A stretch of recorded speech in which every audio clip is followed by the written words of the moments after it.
MPP amanyoko no ene ne kunu Oni ni kunu nyina ma fa se me ma ne dada yi ni kunu ba ha ade ne ho abakire me aboko ma o se wono na MPP yi ne so won me ka chance won fa na ho brase esa ne fanko ko enso be pim na menti bonu bia sa an me hu so wo ne yire on so jama ni na se di sikasa e kura na wo se achi me ya me ka se nyame ne si ne ense mo be ye ne ense mo be ya wo cheche mu nyina wo aso cheche magana fo ntie me then say onwana yire be ma bia wo fie no aso badwa this oyire papa our point to add to me say wono aso be bodero ata ni kurachi wo se me da na se papa so wono so be obomodian wo cheche de ni krubu nipa ni tia eduru ho a be huno di omo abaye yen mo na na de anu de ese makoka na se ye de mba mo bi nanso ese eno okuranya aka na enye ni chibua eno na de timu ye ni chibua eno na de timu ndi uzumishia no kusa DLFM 106.9 eni ya uti ye eye otumfo ose tutu the second a owa asantimemu ana ode afutuo ma eye Nhyiraba Omia no sanso hye eye ne manfo se omonto aba ne ma eye MPP amanyoko no esan se omudi nyuma papa egu akwan mu owie na eye excellence Nhyiraba Omia enso de ne nsem eto aso senior no enim no eba bibia excellence Alhaji Dr. Mahmoud Baumia a ono ankasa tete no ode efutupa ade ahye no ntu wa kire na ekwan pa nimdie eni nyansa no nyamencha de MPP ekoyi ne obetu franka de amom no omumu yi ne se ombeye omampanyin emfama Ghana na ene amaba he me bedana se we kra Dr. Baumia mu afini ama ene wabedu sam compensate apese ne juma eye insura ema Ghana ema asante sanse ne papa empaibo ne kwanhwe ene ne insura ena amane bedru baby awedru no nhihye bebre no so odeba obebo ama obefanda mama osanso beye SME bank yekosa bank na yenye sika dia hye edwa wo dwa deda opese o hye muke na okosa bank na emebunu so mu hie ejuma ene ye papa ekufu ado ene ba omia no mu ejuma panti no ene Enquires for school free. Now say the next level, let's say you be creating jobs at your mom. Now say about teach you obey 1 million digital jobs. Now akabo sumi mi no ni akoto aba. Yes nana, yes yura. Asante mind the tre. Enya asante kwa na asante mind wo. Asante mind tre Ghana henyina me mabo pro. Baby ameko bi asante wo ho. Menim say yura. Oshra ye dwumedie ne so nkunimdie ebeye ye dia eni ya uti ye eye excellence Nhyiraba Omia yantoa kasebo no esoe na yemomfa nwremu ewatemuafo akache na Association of Magistrates and Judges of Ghana waduma kasa ekiremu se Ghana for bakaya achese ne nyasem kumo na ye brada ehime bosumda na toso enwotwe ena o Ghana mu ekuo bi sori yese omo ntiase Ghana for say o ma na yatimu no o ma omoden atena se aye nhyehyɛ aye mra se ne mra hodo ebo Ghana nipa ho ban se oba ne oba eda ene be ma ne be ma da no nya de ya de panti we abrofo na nkasa no matena se ena mo Kwadwo Sammy sa ni frama semi nti Ghana de enso so sa ne ma no so edom kokoye o ye kyerɛ omkoye o ye kyerɛ se kwane nam Supreme Court mpotem ho de munyina na ta nsɛm na to dwan demonstration no penipa oda wode manim eye Samuel na te George ukopie mu awazane ningo prampram na ma se bedwani a otia banwa so ede ma wonom o kirem se opese court no ma de tena se na sa asɛm na akwakwata court no empenifo ni asɛm na emeye mra no muhunu se ne Ghana oba ne oba eda ne be ma eda no nya de besoso so kra ne ntumeye mra na se obi ekotu sa na mo na mra etimi na di pam na mo yo ye kire ne wie ye pe na zendra da na ye wada ena openipa ye president ede ma eye Association of Magistrates and Judges of Ghana ne den ade Justice Henry Kofi wakasa ekiremu sei sana montu a Ghana de hye bi kotu ye ekwakwaya oye kira kwone na mo Supreme Court anim ho no ekacha atemufo ne sei womba mode na mo ye ntentem na mra no emra bonten na Ghana fo hunu sei yes anti Gabriel no magiatum mamra baba ya adwuma judge ekasa wo kiremu sei sana montu na Ghana de hye ni tie no ene ya papa titiriu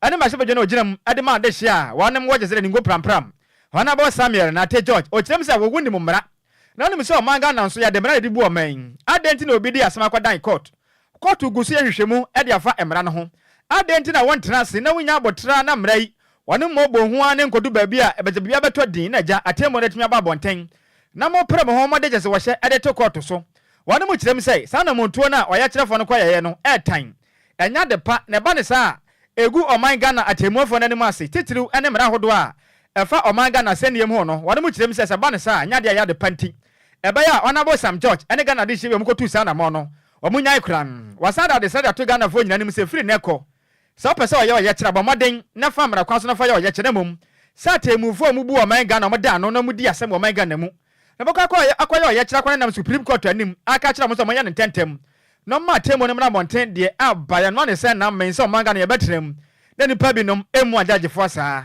ɛyɛ Justice Henry Kofi Wachema akasa kyerɛm sɛ saa na montuo na ade hyɛ na yɛ no ɛyɛ ne yɛ pa ne sɛnte ɔma mɔden twa mo mfamfro visa ne ma mɔtuo no ɛnya na mɔpa kram ɛmra wɔ mɔden gye mrɛ ne sɛntwɛfo di mu nkɔmɔ no ɛmu kyerɛ mu nie. Day 7th October 2024, the Registrar of the Supreme Court, Her Ladyship Ellen Ofe-Aye, issued a press statement and gave an update on the two cases. The summary of the registrar's statement was that the parties in the two cases had not filed the requisite processes as required by the Supreme Court rules, CI 16, specifically in respect of Richard Sky. In effect, Richard Sky and Amano Odoi cases are not ripe for hearing. In the press release of the Supreme Court Registrar made that very clear to everyone who read the press release. And yet, in spite of this clear statement by the Registrar on the sequence of events in the case, on Tuesday, 8 October 2024, a group of people went on demonstration and sought to enter the Supreme Court premises. Not only did these demonstrators seek to enter the Supreme Court premises, but they shouted abuses and insults at the judiciary as a whole, at Her Ladyship, the Chief Justice, and demanded that judgment should be given in their favor in the LGBTQ cases. Now, the conduct of the demonstrators and their leaders, one of whom was a member of parliament, and the behavior they put up, the insults, left much to be desired. It is worth pointing out that every court, from the district court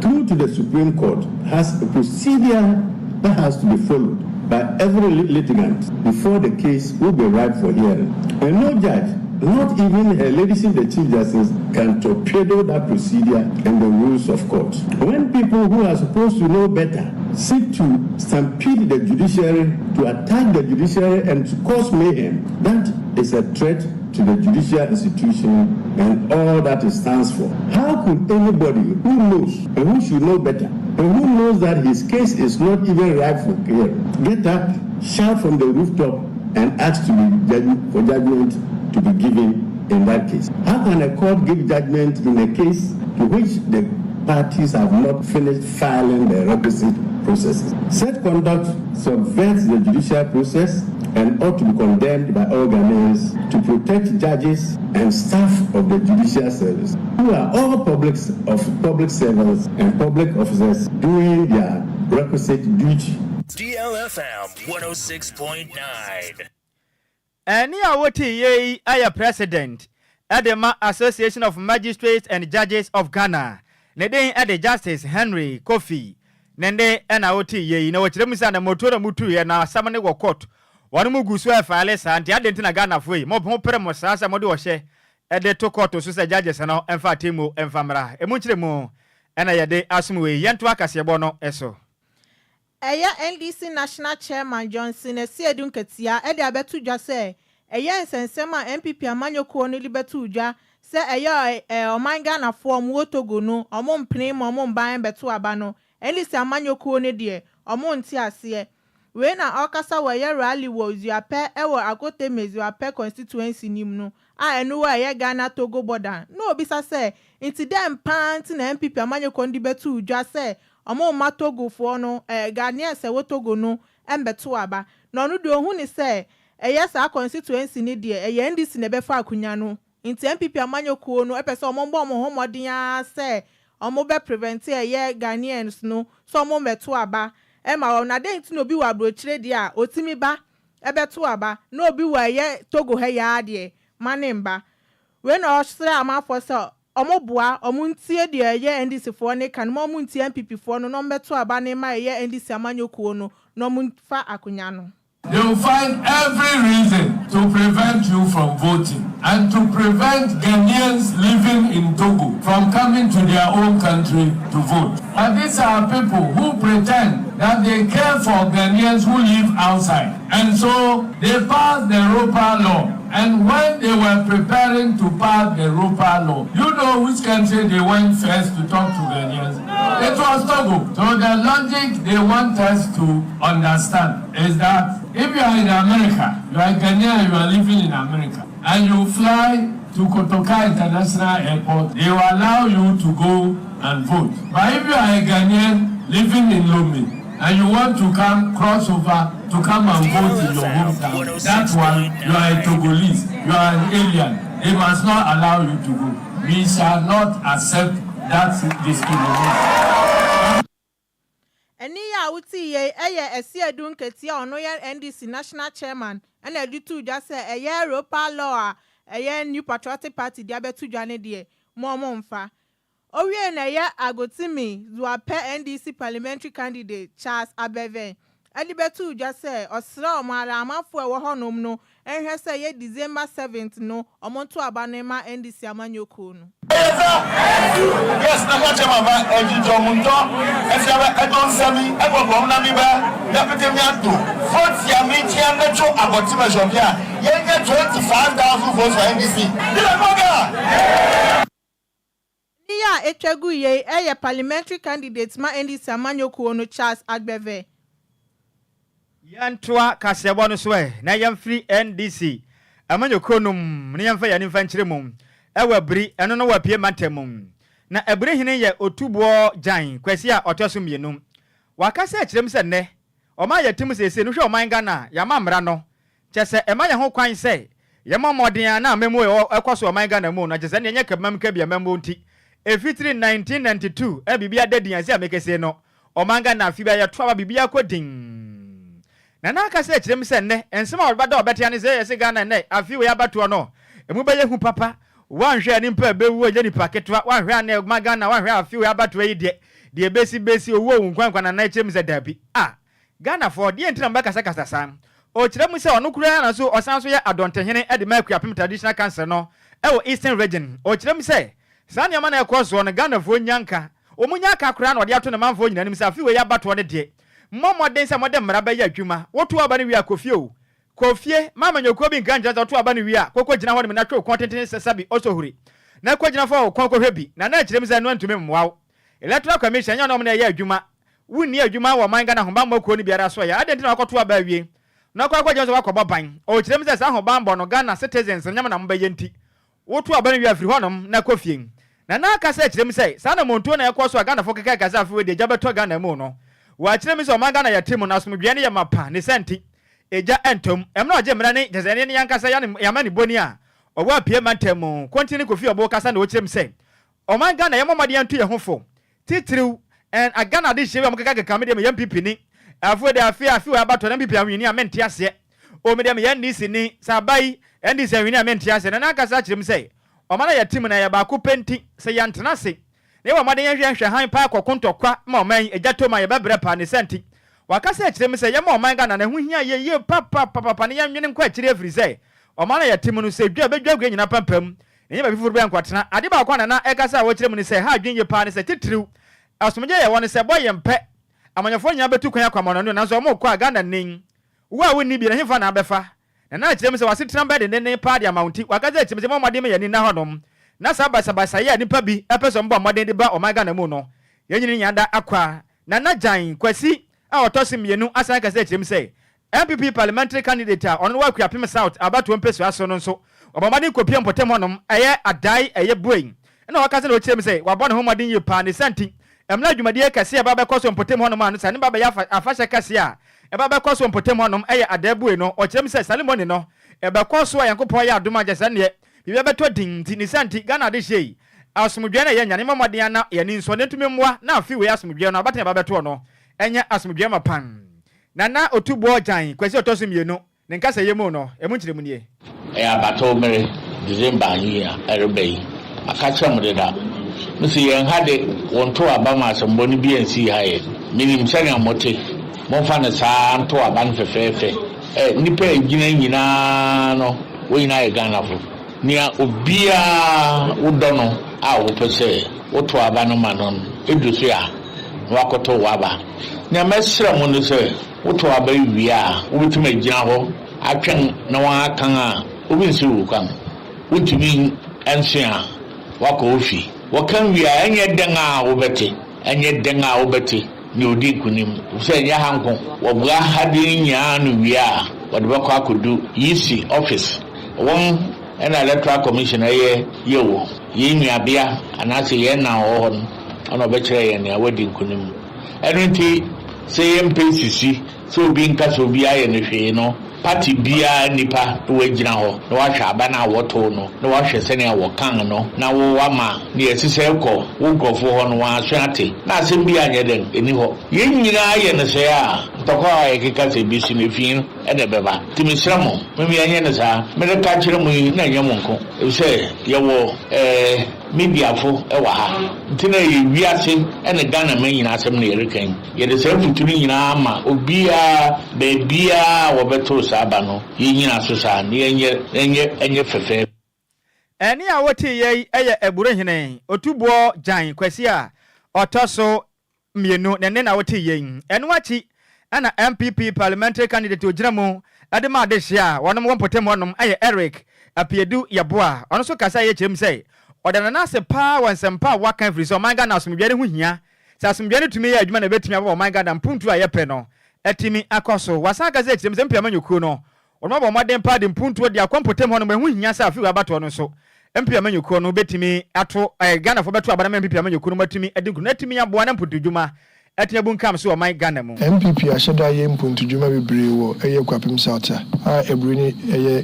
district capital oba sisi ebria ye hospital oba ha ye vocational school wokitase ye sanso wo eye fire service office immigration office ewo ebria education office sanema ekene nyina no MPP mba so ye na sanema nyina ebi ni ebria oba school bi ewo ebri bia no abanyi ba so no nwatumasi school ni bia kan ukọ camp ukọ Anglican ukọ Presbyterian edi nyina no wasi schools ni bia kan Jankama yes new school ukọ Adamroba yes school wo ho ukọ Fendeshi Esua teachers quarters ukọ Obutwere nurses quarters ukọ Brekusu teachers quarters ukọ Parakura 6 unit classroom block. So when it comes to Kwapem South, there has been massive development in Kwapem South. I hear say with politics ne de yenyina na say impuntu na omanfu bi ahwehwe na se kuro bi ahwehwe nje Kwapem South de yontumi nyi eye MPP Nanando Danko Akufo-Addo na Dr. Baumia yontumi yumbu ne da we Kwapem South se impuntu a yehwe ni nyina no yade a yensa aka we Kwapem South kakraka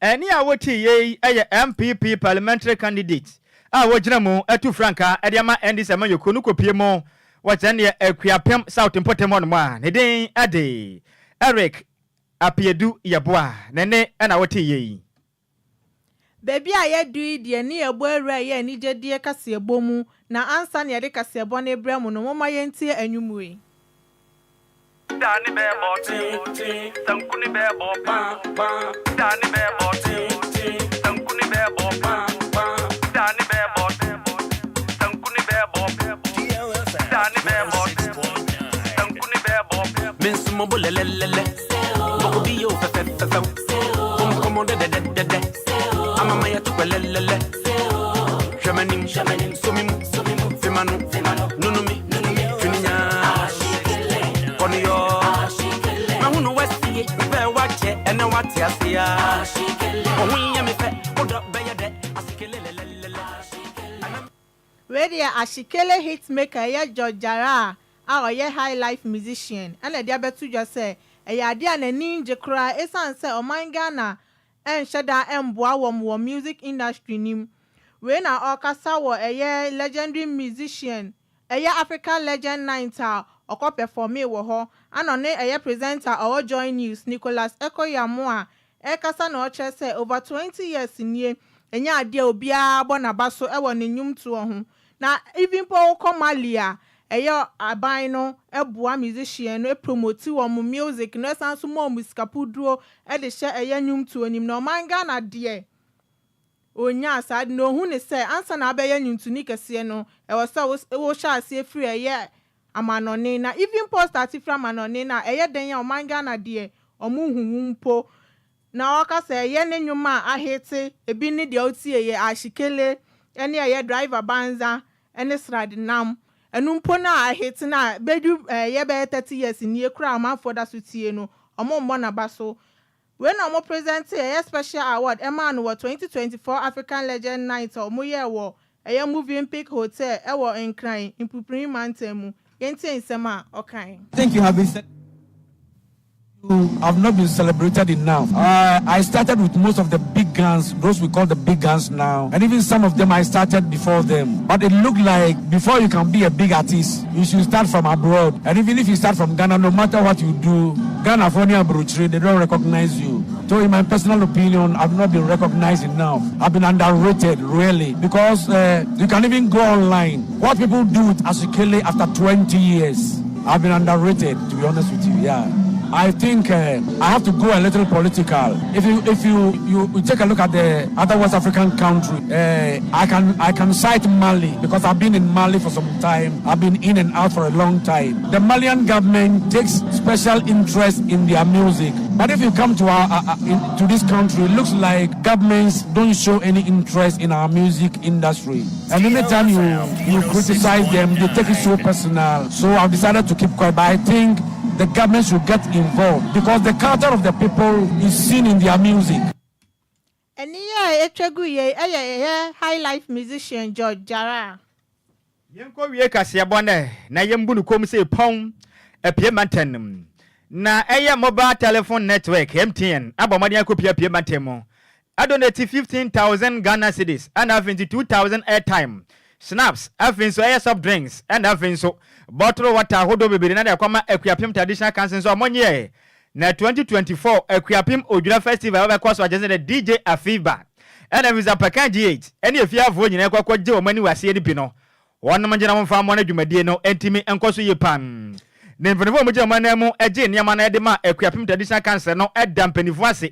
SMT and for the year, my boy, papa, if it's a Ghana for the Yamu Padia, and Gayakran, none of which is empty and for my demopo, Ewo Ojura Festival, a Kwankai, and nothing so my Ghana Puntu Juma Moyano. A quay pint Ghana for Tower much if it's empty and for the year, everywhere you go, Ghana way. Yan Sanka or Manka, your baby papa, Panisanti, Nana Moakazet, himself, Modimo Mobono, a more the party set Orianam. A man we had you made any pennies and an area sales manager, or what Pierre Mantemo, and nothing so a year appear as an air voter region from Mantemo, a run for the time. Ojina Manemo Kasaya, him say, empty a Jumacono, a good surgeon, man, so Adjoa Ghana for whom you pay for the same. A money bar on a mobile, Suku at the Siamu, nothing so, and put to Jumam de Mugusu, but you might in pan the sentinel. Sa Ojura Fasha Bakos and Anamajinima Winfa and Wanomana at Jazania. Ojura Afia Fasha when any come upon a Fibanum Kupioha. One Etimi at Japan. Now for Jane, as I said, the Macoswa Tampany for true. Any addition for Sukusa who do your mama the empty and Fosicandia shim that Timabo my Ghana so. And put to Etimi Abun Cam so. I'm now a gemre, any name sini, continue Kufiobo, Edin Como Piema Temono, Emo Entremunie. Yeah, donation just to support the heritage because we believe in heritage. This supporting the bomb say it builds money equity. Now yes, in the enclave no more. Yeah, different projects within Equiapim mine emu. Yeko Ekropon school for the deaf now. Dormitory blocks yes be among.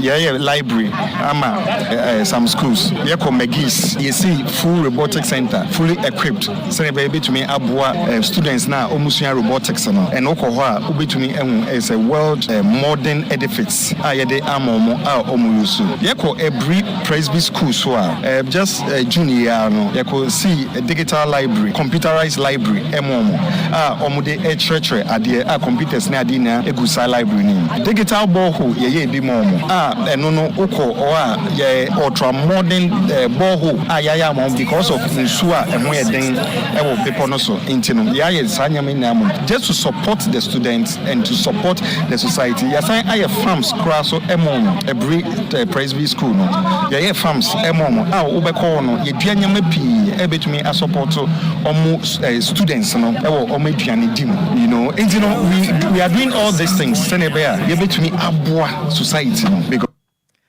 Any awoti ye ukopie mu apie mantemu a ona ya area sales manager e wa apie mantemu edema MTN avizu ukopie mu from mantemu water region so a oye area sales manager honom ne din ade runs for the time ona oje mre ene ye nsem training konti hene kofi obo hwehwe nkoma na mu kiremu ena ye de asum we etiefo na ye gina we so atwa ye ho ye ba apaka GH watena se agudie mu nsem ankan suo no ode toa so ede amaye.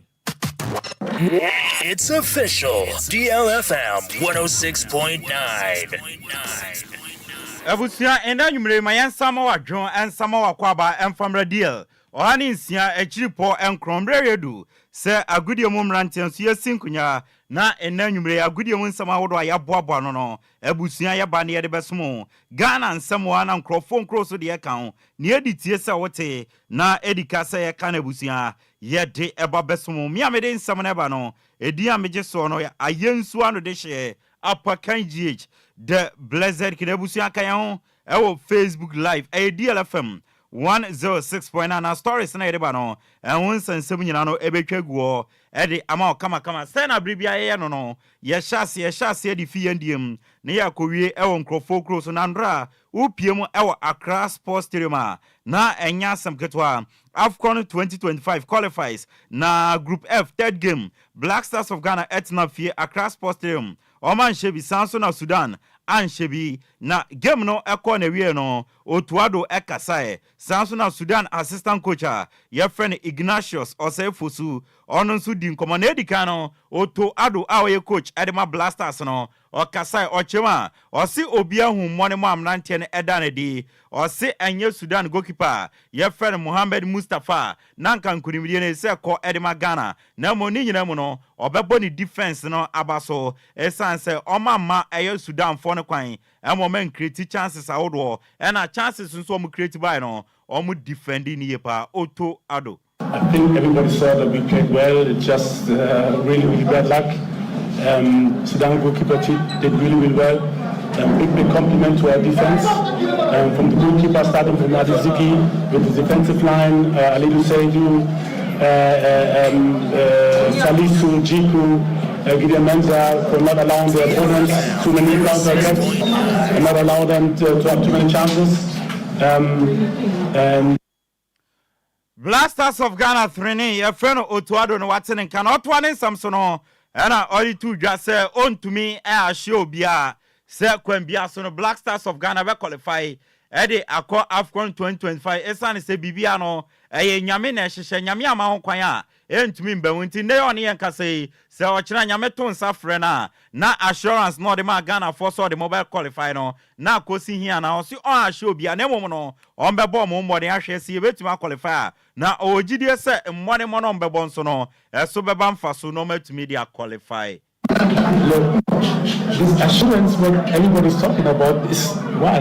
For what? No? So this is football. I cannot even assure. Maybe God will take me tomorrow. I'm dead. You know what can I assure? We will try our best. And I know that at the end we'll be rewarded. And the positive thing is, what I want to tell you, all of you, it's still in our own hands. We have to win the next game. That's all. 106.9.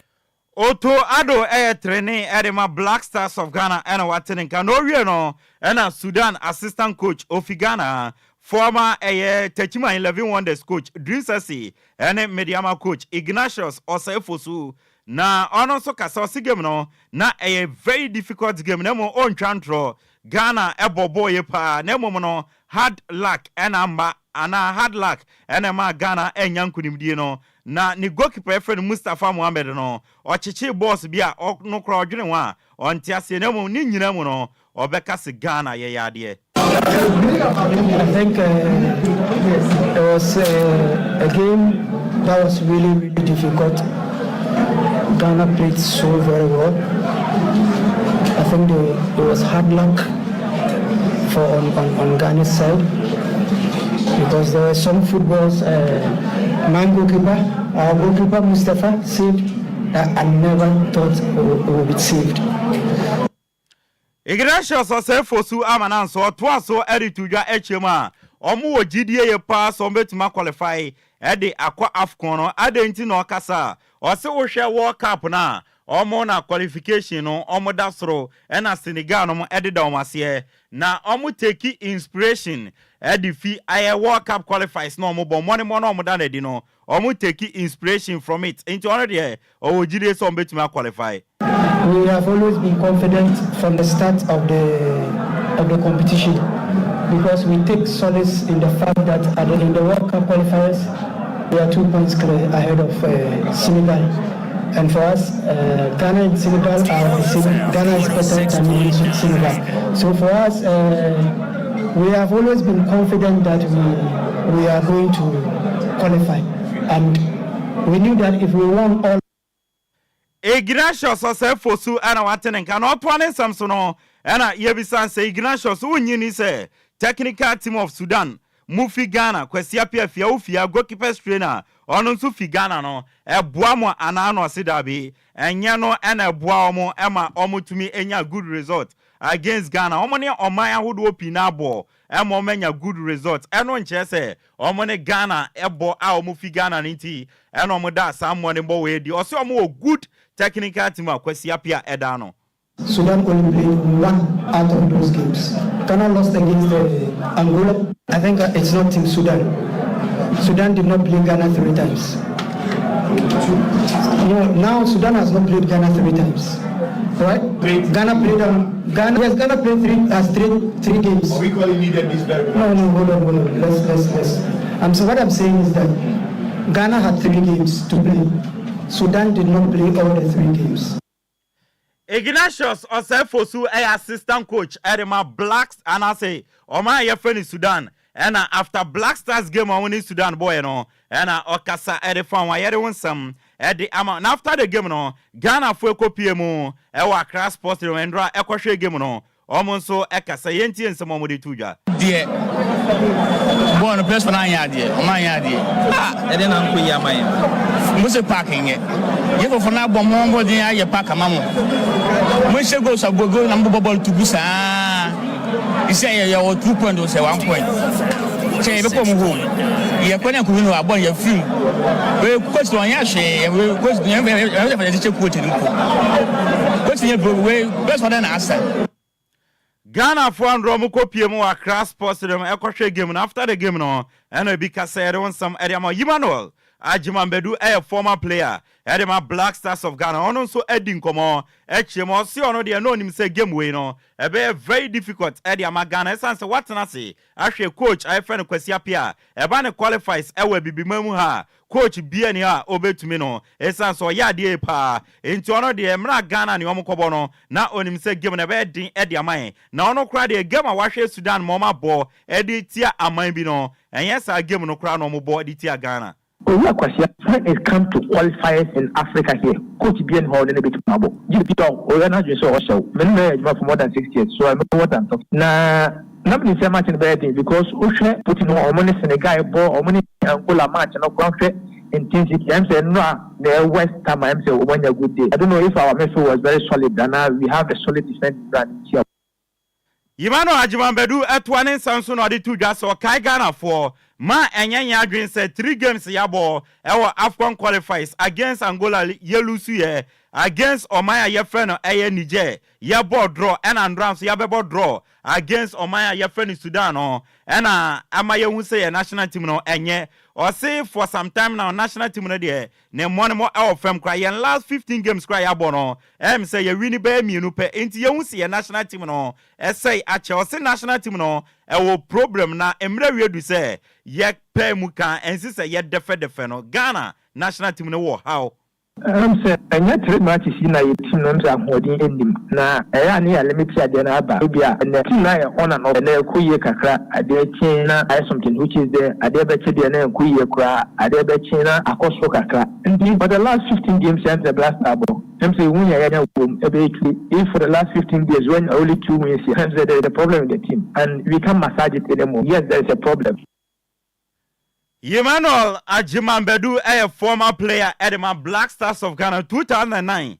Embra under 24 no Ekwaje World Cup. Ewo Egypt ono enobo winning penalty kick na. Waka seronsam. Edi ama unim se Kumasi Asante Kotoko. Nanka ese nyame adomo china. Omoni DC United ebo capital. Africa Cup no ewo USA. Nanso Kotoko players 7 any technical team 4 ekopiemo ewo ma yefen USA ni aka no no organizers no ese ombeye omo visa ama omo so aba nanso visa na kamia ese anko ankopiem enti omantumi ankonti Asante Kotoko a redraw china sa game no emba so ne ayete ene so china omo bebo Ghana select side rather than Kumasi Asante Kotoko any DC United na Dr. Prosper Natogum coach de ma Asante Kotoko omo kopiem o USA no omo ne Ghanaian committee no edin komo eno chemosi boma bay omba be comporte omo stay disciplined throughout omo stay USA. Very distinguished persons from corporate executive positions to traditional positions. Very excited. It makes us feel happy that we are at home. And actually, for me, what before said is giving me a lot of confidence, and I'm sure same also applies to my colleagues and the players. Want to assure you guys that stay very disciplined throughout the period. Dr. Prosper Natogum, coach Edema Asante Kotoko, and Ebusia Waten and Kanyami Aduma. Now watching Hassel folk and young apostles and Ebebo. Abubakar Wata, coach Edema Hassel folk. Or say game no a very difficult game. As young apostles, one of the strong teamer. Yawo our Ghana Premier League momo bon money pa. Only say game no and yes more match. Especially omo bon when chino. Now on better possible best say on to me a deliver. It's positive in the boys. It's one of the strong team who are doing the best well, and we are good there. We know it's not just small match. It's one of the tough match we are going to play in Wenchi. We hope we can deliver, but we can't say it's easy match. Hasofo coach Abubakar Watara era Waten Kano. Na yasore sono amanoni teo no Andrew Onana Cameroon goalkeeper Osinakan ma Manchester United English Premier League goalkeeper of the month of September no omode ama Andrew Onana enti Enzo Maresca goal and as a coach of the month Chelsea coach and Kopama Suji player of the month of September Chelsea player and Andrew Onana and so aji goalkeepers there no ama Manchester United okay draw Matip former Liverpool omo defender na summer transfer window twemo and ofi Liverpool as a free agent report about so consider say obe retire fi professional football mo eno ya brantia ye friend no Joe Matip wonsam ama na Barcelona wa kwala bi ye friend Lami Yama Osina kan edema Spanish national team report eba and it's a Spain for number 10 jersey no omo de sha akola reswa wedi mfie dunson 17 years akola no and akofa Spanish national team no omo number 10 jersey no ashe na Lami Yama na no and a transfer market a confirm say the market value no rises akwakodu 150 million euros in the history of Omaya friend in Spain no a brand friend Lami Yama and Ababe the most expensive player Nisika 150 million euros yet want some the amount now good human some no ye DSC na me media good human some at by dia me just so no ayensu ano de share upper KGH the blessed king. It's official. DLFM 106.9. Apakan yabada wase so dia agudie mu nsem kan so no abesumene yanka adwenkyerem je no Facebook so Kofi Parliament o se nti Ghana kwa bempa na befa so agalam sei eso betimi akonwatu ase wo mayi mu o se emu oye odi free agona bobikoma we nso free Lucky Jackson o kyerem se de be la dan yankopon ye nadom na osore no pa no ohwe niema amanyofo politicians di o manga na yensuo Any acquire any say, and your mamma day na. Oh, on the Mrs. Eddie, Tibet, Trade Boy Uncle Pong, or Bedja, Jawardum Papa, and Nema Cosono. Anytime pan. Oh my Ghana, your bam chain. You do so fast so, as some other one say. Okopia Pia Mantama, a Brahine, or 2 boy a year giant, question to Tosumi no. Waka said to them, Sabato, a quarter on a Ghana, your persons may be about pardia. Your man is about near 2 year, police station, in your floor Munkofi. Nanya Jumana Cano, and share pulling agent. I'm going to Jamama, your phone. Oh, I'm your corner, I'm going to Jam Fama, 1 minute so. Security agencies, no, and I've been using no more Majuma. So bet me up Buana Batuano. I asked him, Jerome Muko, Jonam, and your Kobico 2 for Sequel Man Kofia. 1 million number, as some way, Uso me saying.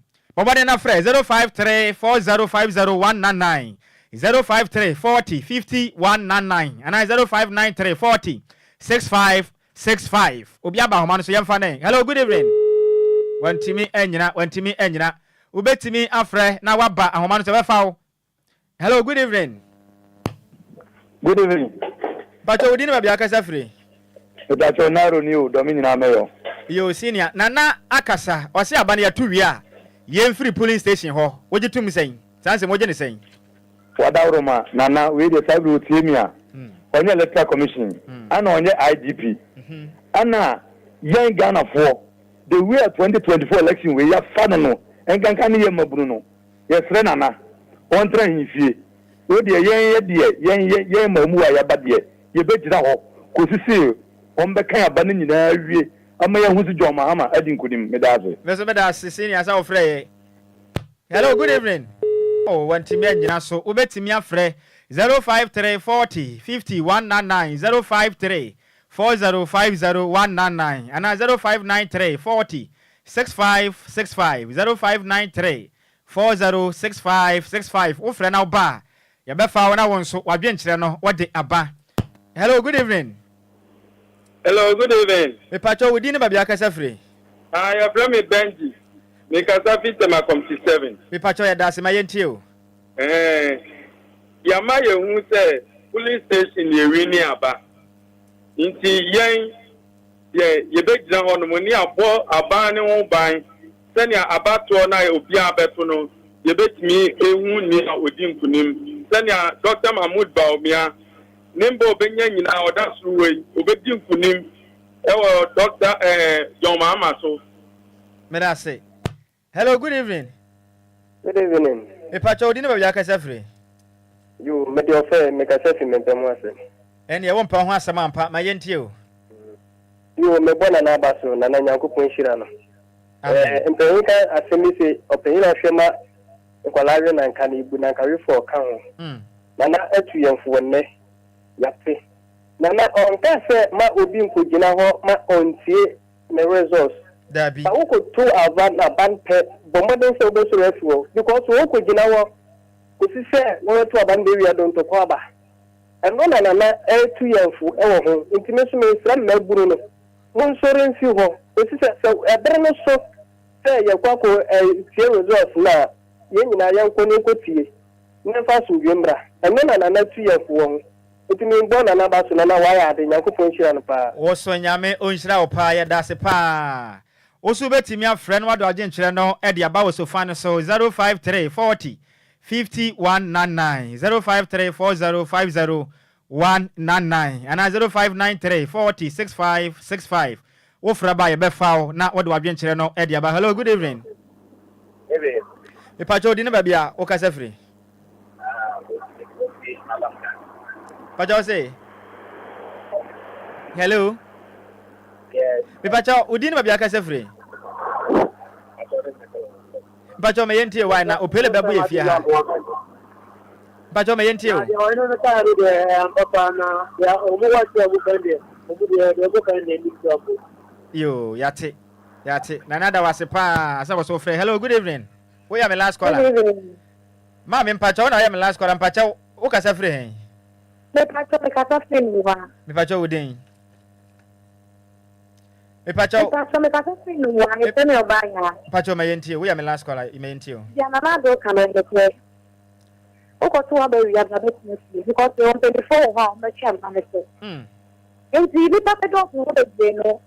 En fa shemba. It's nothing. Not to stop someone the airport the baby na na extension. No bona na ba so plan. Yo kanu eno. Yo, yada se pa se wonso wo frɛ ye, yada se pa. Yade afrɛfo no ebesi ɛna me yabra ne nti. DJ Hitman, Bema 10 gram abetena sintenyompa. Ɛna so de ye fiada o. Obi antu obi afunte anwoma no so ojagu man ne ojagum. Ya beda osemufo pani ase, Miss Mabel Entry, osekesebo no me de mame. Afi echese kofitera. Champion tera and afi so DJ Omalion so boaye. Ode atu Facebook no so. Ene anu mienu so a yesin kunwa e de kesebo besuma ne mire no. Edi ameje so takrade Kwadwo krom twabewu de hye Bema 10 gram.